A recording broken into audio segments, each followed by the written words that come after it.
Yeah, I mean, it felt like a lot of pressure, because the expectations were there. But these are all such good teams down here from top to bottom that every game you have to get prepared and really for each team in our league. It's such a high level of basketball. So I'm just really proud of our group. They just stayed together through a lot of weird stuff. It's just kind of weird playing a season in a wobble, but it's been historic for our team and the league.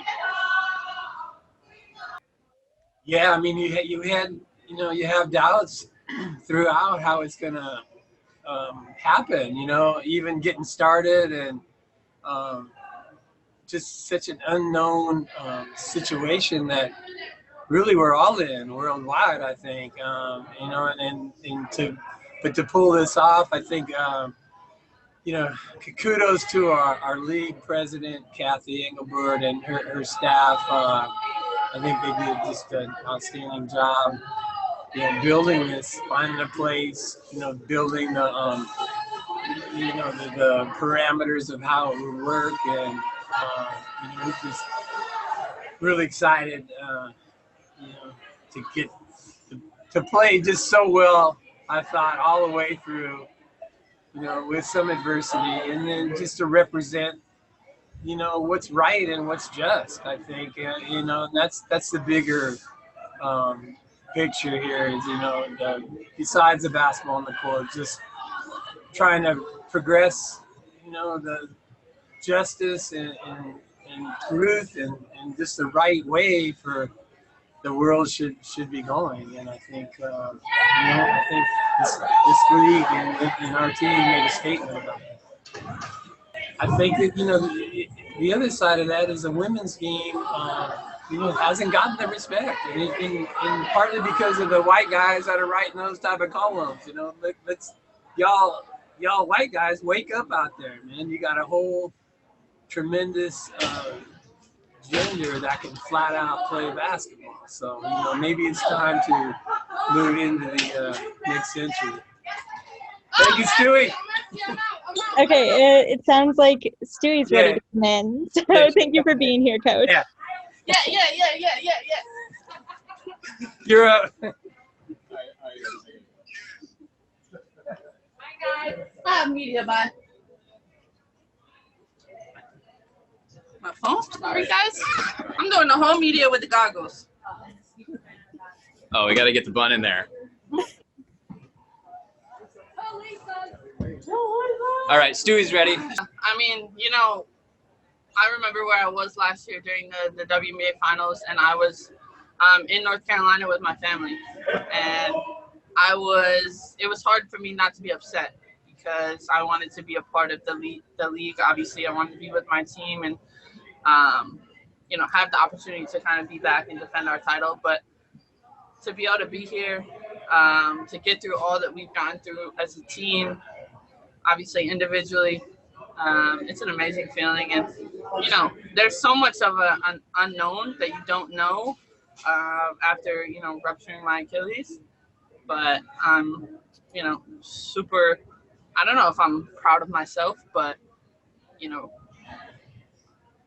proud of what I've done. I think it's hard to kind of see it, because it was so close, but really really proud of, just being able to be back and be able to be.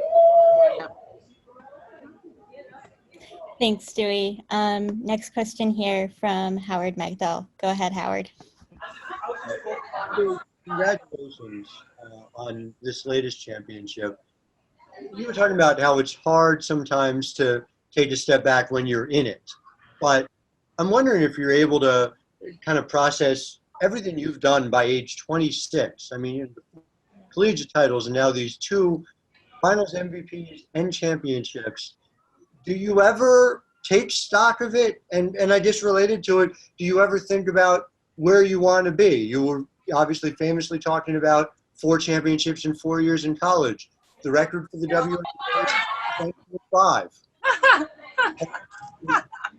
Is your goal to get 6 of them, or is it just to avoid champagne?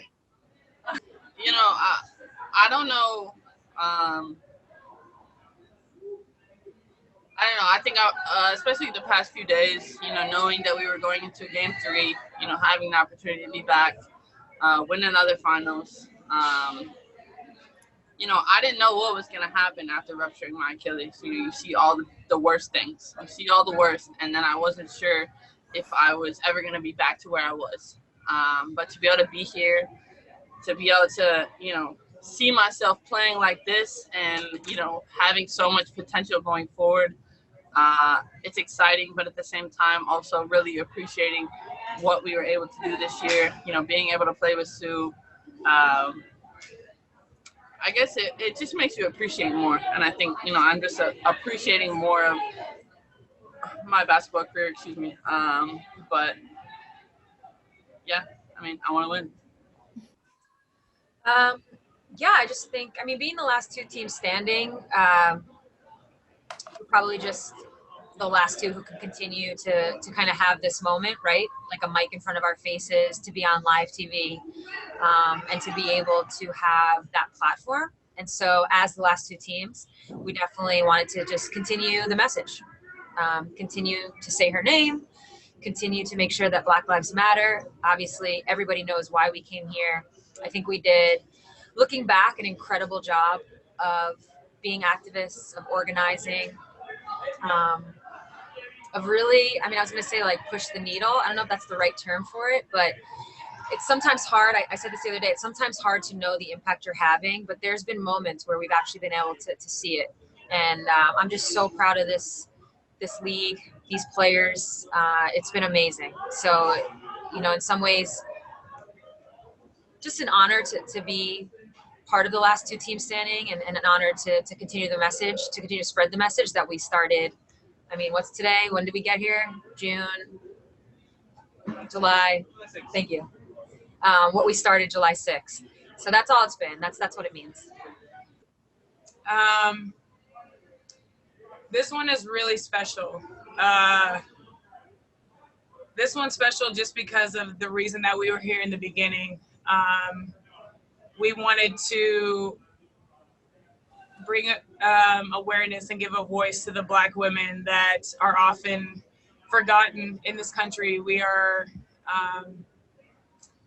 often overlooked and often unheard. And this championship was for them, for us.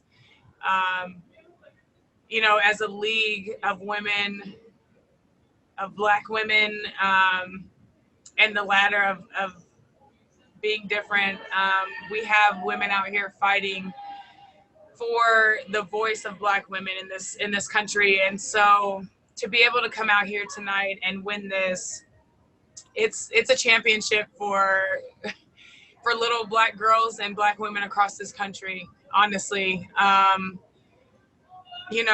said it after the game when I was letting it all soak in. Like, I hope each and every one of them feel just as victorious in this moment as I do. Because you should. We see you, we hear you, we acknowledge you, and your life matters. And that was what the season was about. So to be able to win a championship with that message, with that on our minds, man, it's special and really historic. I'm so honored and so thankful to be a part of that. 100%. When we decided to come down here to Bradenton, we knew the message that we wanted to put out, and we knew the reason for this season. And I'm going to continue to give Angel McCoughtry the credit, because it was her idea to get Breanna Taylor's name on the back of our jerseys to play this season. So we had a bigger purpose this season coming out here. And so when, our team collectively had the discussion about coming down here, we knew it was much bigger than us, and we knew it was much bigger than tonight. And so, I really mean that when I say, I hope all the Black women in this country, and all the little Black girls that dream to be something really special in this country. Like, I hope you feel victorious tonight because this season was dedicated to you. We came out here night in and night out and competed, you know, at a physical level, but also to bring awareness. And so for us, you know, to just be able to wear this name on the back of our jersey, Breanna Taylor, and have the Zoom calls that we had with Miss Tamika Palmer, you know, that's at the end of the day, like, this championship is amazing.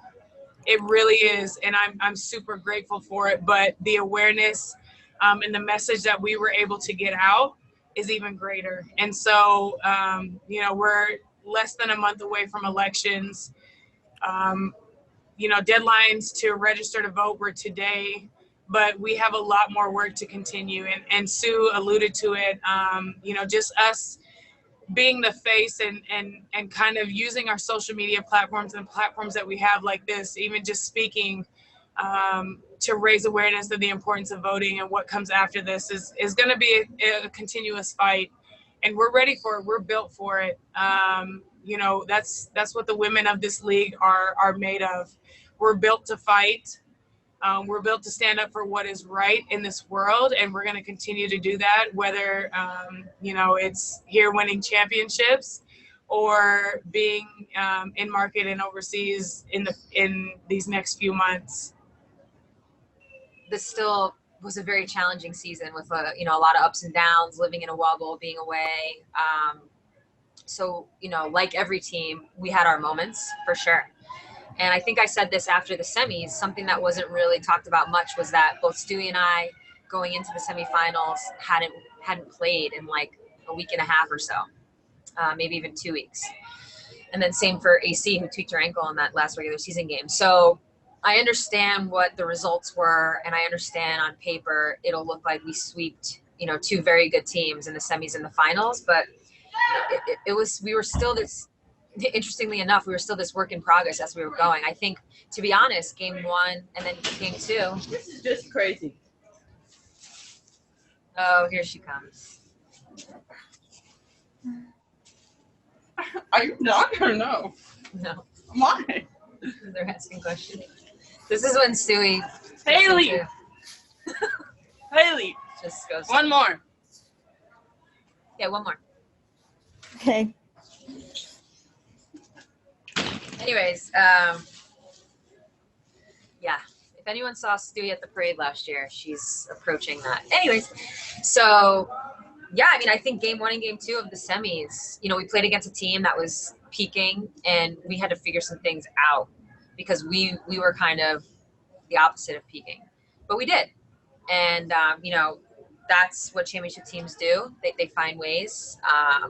That's why my face looked the way it did when AC hit that game winner in game one, because I knew where we were as a team.